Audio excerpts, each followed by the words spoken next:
कुरीतियों पे चर्चा हो, कुप्रथाओं पे चर्चा हो, और भारत की संस्कृति क्या थी यह जन जन तक पहुंचे।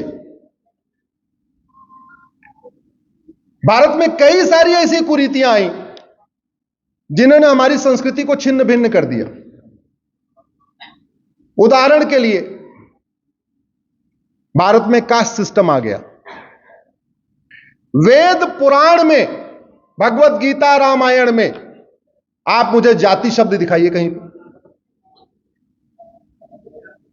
हां, वर्ण लिखा हुआ है, आश्रम लिखा हुआ है, 4 वर्ण होते हैं, 4 आश्रम होते हैं, यह तो लिखा हुआ है। जाति दिखाइए मुझे कहीं पे। कास्टिज्म की शुरुआत क्रिश्चियनिटी के साथ हुई है। एक्चुअल में जो जाति व्यवस्था का जो कॉन्सेप्ट है यह हमारा नहीं है, यह यूरोप वालों का है। हमारे देश में आप ऋषियों के ऊपर रिसर्च करिए और उनके माता और पिता का वर्ण ढूंढने की कोशिश करिए, तो ज्यादातर ऋषियों के माता और पिता अलग अलग वर्ण के हैं, ज्यादातर ऋषियों के। और हमारी तो व्यवस्था ऐसी थी, एक भाई ब्राह्मण कहलाता था, एक भाई क्षत्रिय। हमारी व्यवस्था ऐसी थी, एक भाई दलित, क्या बोलते हैं, वैश्य कहलाता था, एक भाई ब्राह्मण। विश्वामित्र दशरथ जी एक ही परिवार के, एक ब्राह्मण कहलाए, एक क्षत्रिय कहलाए। भीष्म पितामह वेद व्यास जी एक ही परिवार के, एक ब्राह्मण कहलाए, एक क्षत्रिय कहलाए। आज समय नहीं है, लेकिन अगर आप हमारे ऋषियों के नाम, ऋषियों पर रिसर्च करेंगे, मैं ऋषियों का नाम ले रहा हूं, आप लोग कभी इस पर रिसर्च करना तो पता चलेगा माताजी किसी और वर्ण की है, पिताजी किसी और वर्ण के हैं। कभी ऋषियों के माता पिता एक वर्ण के थे ही नहीं। आप चाहे वो महर्षि अंगिरा को उठा लीजिए, महर्षि अक्षुपाद, महर्षि अगस्त, महर्षि अग्निवेश, महर्षि अजातशत्रु, महर्षि अत्रि, महर्षि अष्टावक्र, महर्षि आत्रेय, महर्षि कर्व, महर्षि कपिल, महर्षि कश्यप, महर्षि कात्यायन, महर्षि कृपाचार्य, महर्षि गर्ग, महर्षि घृतमत, महर्षि गोविला, महर्षि गौड़पाद, महर्षि च्यवन, महर्षि जमदग्नि, महर्षि जैमिनी, महर्षि दत्तात्रेय, महर्षि दधीच, महर्षि देवल, महर्षि धौम, महर्षि परशुराम, महर्षि पराशर, महर्षि पुलस, महर्षि भारद्वाज, महर्षि भरुचि, महर्षि भृगु, महर्षि गौतम, महर्षि मैत्रायण, महर्षि याज्ञवल्क, महर्षि रैस, महर्षि लोमस, महर्षि वशिष्ठ, महर्षि वात्सायन, महर्षि वामदेव, महर्षि वाल्मीकि, महर्षि विश्रवा, महर्षि विश्वामित्र, महर्षि व्यास, महर्षि शरभंग, महर्षि सुखदेव, महर्षि शुक्राचार्य, महर्षि सत्यकाम, महर्षि जाबाल, महर्षि सुमंत, महर्षि हिरण्यसोम, महर्षि मरीच, महर्षि अंगिरा, महर्षि पुलत, महर्षि शुनक, महर्षि करात, महर्षि भास्कराचार्य। और बाकी छोड़िए, जिस हॉल में बैठे हुए हैं, आर्यभट्ट के पिताजी कौन थे, माताजी कौन थी, रिसर्च कर लीजिएगा, आपको पता चलेगा दोनों एक वर्ण के नहीं थे। तो हमारे यहां छुआछूत तो था ही नहीं, ऊंच नीच का भेदभाव तो था ही नहीं। ये ऊंच नीच का भेदभाव, छुआछूत का कॉन्सेप्ट, ये बहुत लेटेस्ट है। हमारे यहां बाल विवाह था ही नहीं। बाल विवाह तो मुगलों के समय में आया, चूंकि जैसे हमारी बेटियां बड़ी होती तो उठा लेते थे। हमारे देश में रात्रि विवाह था ही नहीं। 15वीं शताब्दी के पहले आपको रात में विवाह का एक भी उदाहरण नहीं मिलेगा। चूंकि दिन में विवाह होता था, मुगल उठा लेते थे, रात्रि विवाह शुरू हो गया। हमारे देश में घूंघट प्रथा थी ही नहीं। हमारे कोई किसी देवी देवता कोई घूंघट में है क्या? नहीं है। घूंघट प्रथा मुगलों के समय में आई, बाल विवाह मुगलों के समय में आया, रात्रि विवाह मुगलों के समय में आया। ऐसी कई कुरीतियां आई, लेकिन 400 साल 500 साल कंटिन्यू रही, तो उसके चक्कर में अब हमें लगता है वो तो नॉर्मल बात हो गई। अब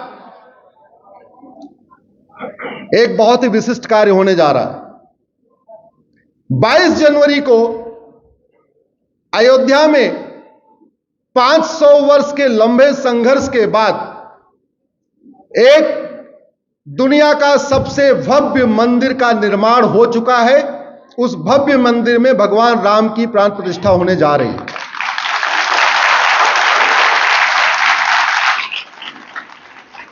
यह कोई सामान्य मंदिर नहीं है।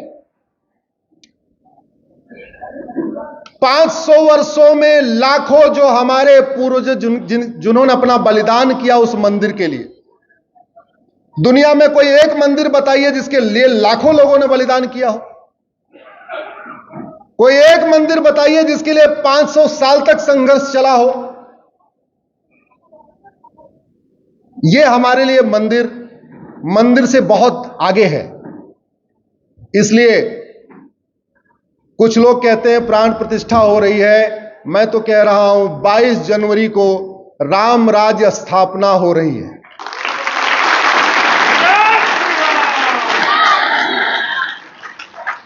बाईस जनवरी मेरे लिए राम राज्य स्थापना दिवस है, और राम राज्य स्थापना का मतलब यह हुआ धर्म की, जोर से बोलिए, राम राज्य का मतलब है धर्म की, अधर्म का, प्राणियों में, विश्व का। इसलिए मैं पूरे देश में घूम घूम के कह रहा हूं, सड़क खूब बन गए, हाईवे खूब बन गए, एयरपोर्ट खूब बन गए। अब अगले 5 साल तक ऐसे ऐसे कानून बनाइए जिससे धर्म की, ऐसे कठोर कानून बनाइए जिससे अधर्म का, ऐसी शिक्षा व्यवस्था स्थापित करिए जिससे प्राणियों में, ऐसी नीतियां लागू करिए, ऐसी व्यापार व्यवस्था लागू करिए जिससे विश्व का। और हम आपको बता रहे हैं कि पिछले 10 साल के अंदर 1,500 अंग्रेजी कानूनों को वर्तमान सरकार ने खत्म कर दिया, जिसके सदस्य आदरणीय सेठी जी भी। मैं धन्यवाद देना चाहूंगा प्रधानमंत्री मोदी जी को। पिछले 10 साल में 1,500 कानून खत्म कर दिए उन्होंने, लेकिन करना अभी बहुत कुछ बाकी है। राम राज्य का मतलब, सांस्कृतिक राष्ट्रवाद का मतलब, पूरी की पूरी व्यवस्था हमारी होनी चाहिए। और हमारी क्यों? क्योंकि हमारी व्यवस्था सर्वोत्तम व्यवस्था थी। इसलिए जो 2047 का टारगेट है भारत को विश्व गुरु बनाने का, और प्रधानमंत्री जी बार बार कहते हैं vocal for local. Vocal for local का मतलब क्या?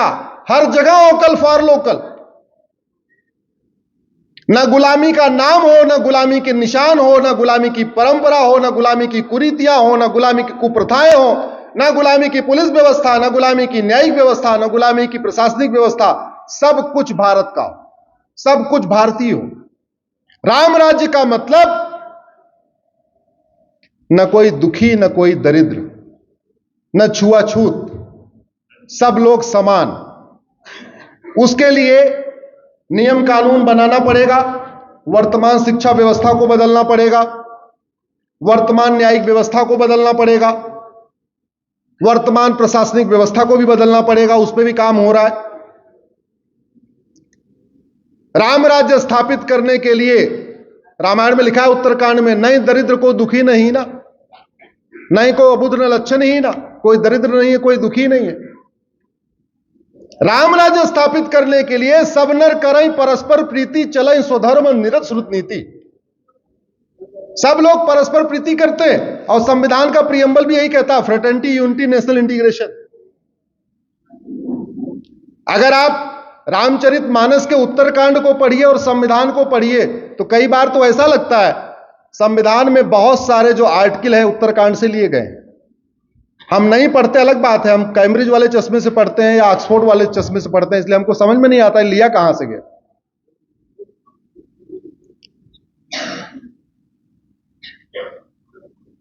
संविधान के लिए तो चलिए अंग्रेजी में कोई शब्द ही नहीं है। संविधान मतलब संविधान है, कोई अंग्रेजी में इसका शब्द नहीं है। कॉन्स्टिट्यूशन का मतलब विधान होता है, कॉन्स्टिट्यूशन का मतलब संविधान नहीं होता। लेकिन चूंकि हमारे पास अंग्रेजी में शब्द नहीं, तो हमने इसको संविधान मान लिया, कॉन्स्टिट्यूशन को। जैसे धर्म के लिए अंग्रेजी में कोई शब्द नहीं है, तो हमने धीरे धीरे रिलीजन को ही धर्म मान लिया। हमारे बहुत सारे ऐसे शब्द हैं जिसका अंग्रेजी में शब्द नहीं है। जैसे यज्ञ का अंग्रेजी में कोई शब्द नहीं है, योग का अंग्रेजी में कोई शब्द नहीं है, धर्म का अंग्रेजी में कोई शब्द नहीं है, कर्म का अंग्रेजी में कोई शब्द नहीं है, संविधान का अंग्रेजी में कोई शब्द नहीं है। तो हमने क्या किया, सब्स्टिट्यूट किया इंग्लिश से, लेकिन उसका दुष्परिणाम यह दिखाई पड़ने लग गया कि व्यवस्थाएं ठीक नहीं हो रही। तो इसलिए बार बार जो प्रधानमंत्री जी कहते हैं ना, हमें हर चीज वोकल फॉर लोकल, तो समय आ गया है कि भारतीय भाषा सबके लिए पढ़ना अनिवार्य कर दिया जाए। और सेठ साहब, संविधान का आर्टिकल 351 कहता है सभी भारतीयों को हिंदी और संस्कृत लिखना, पढ़ना, बोलना आना चाहिए। यह संविधान कहता है। भारत की संस्कृति को बचाना है तो संस्कृत भाषा का ज्ञान आवश्यक है, और संस्कृति भाषा का ज्ञान आवश्यक है, उसके लिए आवश्यक है कि संस्कृत को सिलेबस में डाल दिया जाए। कई बार मैं सोचता हूं, ये हिंदी पढ़ाते हैं तो हिंदी में प्राइवेट किताब क्यों पढ़ाते हैं? रामचरितमानस हिंदी में है कि नहीं? रामचरितमानस कोई रिलीजियस बुक नहीं है। रामचरितमानस एक धार्मिक किताब है। या अंतर ध्यान रखिएगा, भारत धर्मनिरपेक्ष नहीं है, भारत पंथ निरपेक्ष है। भारत धर्मनिरपेक्ष नहीं है, बल्कि भारत एक धार्मिक राष्ट्र है। अगर भारत धर्मनिरपेक्ष होता तो सुप्रीम कोर्ट के जज की कुर्सियों पे यतो धर्मस्ततो जया क्यों लिखा रहता? सुप्रीम कोर्ट के जज जिस कुर्सी पे बैठते हैं उस पे लिखा रहता है यतो धर्मस्ततो जय। जहां धर्म होगा वहां जय होगी। अरे भैया, संविधान का इंटरप्रिटेशन करने वाले यतो धर्मस्ततो जय की कुर्सी पे बैठे हुए हैं और हम कह रहे हैं भारत धर्मनिरपेक्ष है। ऐसे कैसे हो गया? भारत धर्मनिरपेक्ष नहीं, भारत एक धार्मिक राष्ट्र है। भारत धर्मनिरपेक्ष नहीं, भारत पंथ निरपेक्ष है। लोगों को पंथ की स्वतंत्रता को है, लेकिन पंथ में भी कितनी? जब तक दूसरे के ऊपर हमला ना हो जाए। हमें बोलने की स्वतंत्रता है, गाली देने की है क्या? जरा बोलिए जरा। बोलने की आजादी है, सच बोलने की या झूठ बोलने की? प्यार से बोलने की या गाली देने की? जो आर्टिकल 25 में फ्रीडम ऑफ रिलीजन लिखा हुआ है, मतलब हमको अपने तरीके से पूजा पद्धति की आजादी है। हमको रीतियों की आजादी है, कुरीतियों की नहीं। हमको प्रथा की आजादी है, कुप्रथा की नहीं। हमको पंथ की आजादी है, धर्म की आजादी है, धर्मांतरण की नहीं। यह बहुत बड़ा मिथ चल रहा है और आपके झारखंड में खूब हो रहा है। आप किसी एक व्यक्ति को ऐसे रिलीजन में क्यों कैसे कन्वर्ट कर सकते हैं जो रिलीजन संविधान के प्रियम्बल को नहीं मानता?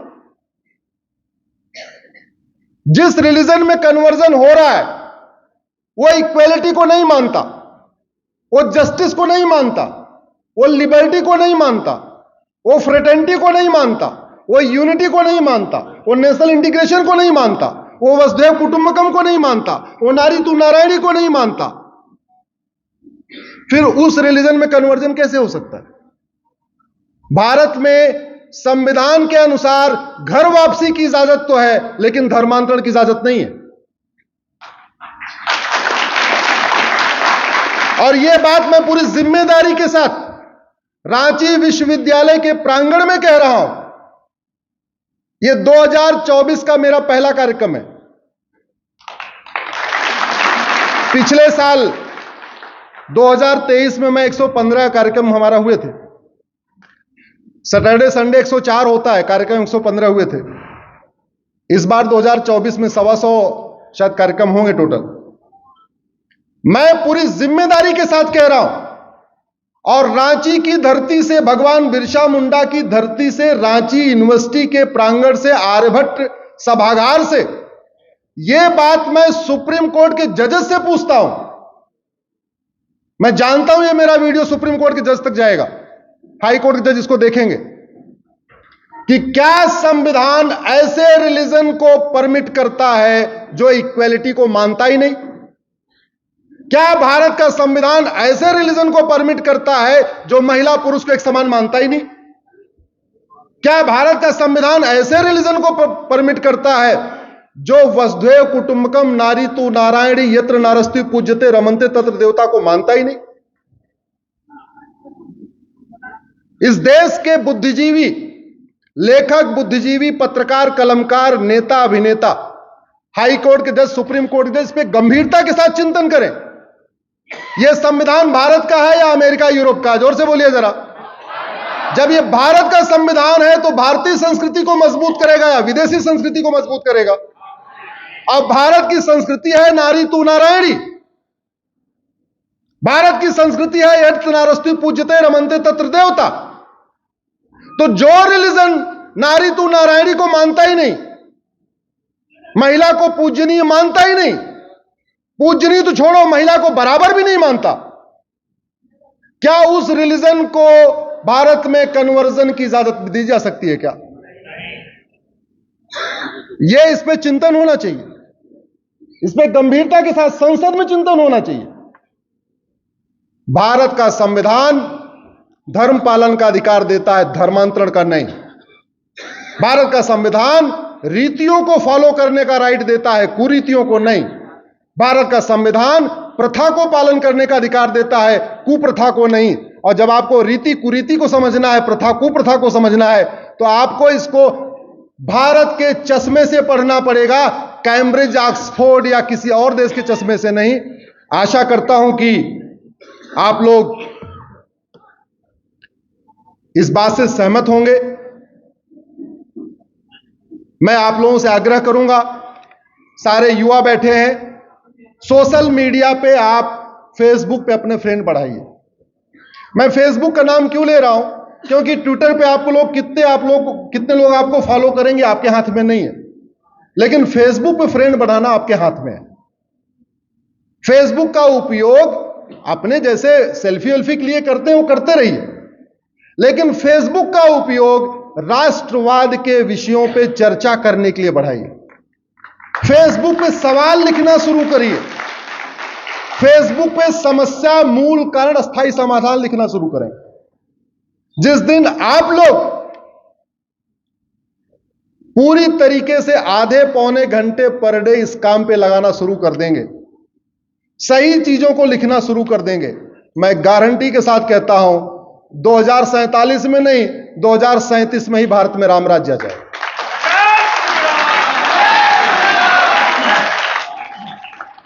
इसलिए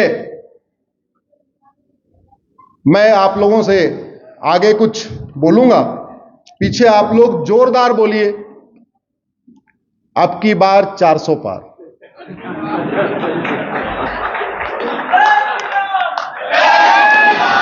और ये क्यों कह रहा हूं? आज पहला कार्यक्रम है, समय बहुत ज्यादा है। अभी तक मैंने अंग्रेजी कानूनों पे अपना वक्तव्य केंद्रित किया था। 1,500 कानून सरकार ने खत्म कर दिए हैं, 225 कानून बचे हुए हैं। आशा करता हूं अगली बार जब संजय सेठ जी जाएंगे लोकसभा में, तो अगले लोकसभा तक वो भी खत्म हो जाएंगे।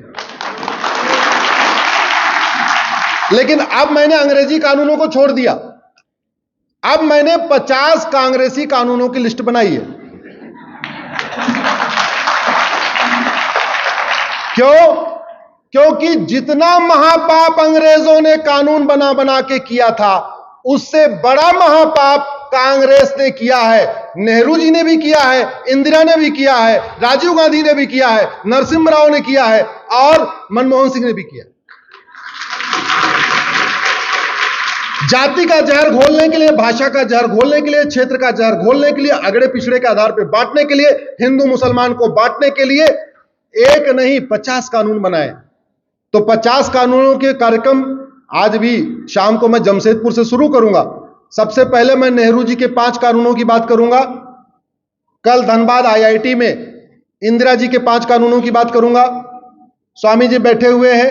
कल दोपहर में बोकारो में राजीव गांधी के 5 कानूनों की बात करूंगा। इसके बाद मेरा खंडवा में कार्यक्रम है परसों, वहां नरसिम्हा राव के 5 कानूनों की बात करूंगा। उसके बाद बुरहानपुर में मेरा कार्यक्रम है नरसों, वहां पे मनमोहन सिंह के 5 कानून। तो 25 कानूनों की चर्चा मैं करूंगा 2024 में। 125 जिलों में जाऊंगा, 25 कानूनों की चर्चा करूंगा। और ये कानून खत्म करना इसलिए जरूरी है, इन कानूनों को खत्म किए बिना भारत में जातिवाद, भाषावाद, क्षेत्रवाद, अगड़ावाद, पिछड़ावाद, ये बात वो बात वो बात, ये खत्म नहीं हो सकता। सबसे पावरफुल चीज होती है कानून। भारत में कानून का राज है और कानून ही घटिया है और जानबूझ के घटिया कानून बनाए गए। 25 से ज्यादा कांग्रेसी कानूनों को मैंने चैलेंज किया हुआ है। सुप्रीम कोर्ट में मैटर चल रहे, उसलिए एक एक कानूनों की चर्चा करता रहूंगा। अब मैं आगे आपसे रिक्वेस्ट करूंगा, आप पीछे जोरदार बोलिए। राजकमल जी माइक निकाल दीजिए जिससे पीछे आवाज आती रहे। आप लोगों से भी आग्रह, अगर आप लोग भी बोल सकें कोई। कह रहा हूं, हमने 400 पार किया नेहरू जी को, उन्होंने 5 घटिया कानून बना दिए। 1984 में हमने 400 पार किया राजीव गांधी को, 1984 में कानून घटिया बनाया। 1985 में उन्होंने सिटीजनशिप एक्ट बदल के घुसपैठियों के पक्ष में कानून बनाया। 1986 में साहबानों का फैसला पलट दिया। तो मैं कैसे कैसे पाप किए उस पर बाद में चर्चा करूंगा, बस मैं मोटा मोटा कहता हूं, गुलामी का नाम मिटाने के लिए, अरे बोले भाई अपनी बात 400 पार, गुलामी का नाम मिटाने के लिए, गुलामी का निशान मिटाने के लिए, गुलामी की कुरीतियां खत्म करने के लिए, गुलामी की कुप्रथाएं खत्म करने के लिए, घुसपैठियों को भगाने के लिए, धर्मांतरण रोकने के लिए, जनसंख्या विस्फोट रोकने के लिए, समान नागरिक संहिता लागू करने के लिए, गुलामी की पुलिस व्यवस्था बदलने के लिए, गुलामी की न्यायिक व्यवस्था बदलने के लिए, गुलामी की प्रशासनिक व्यवस्था बदलने के लिए,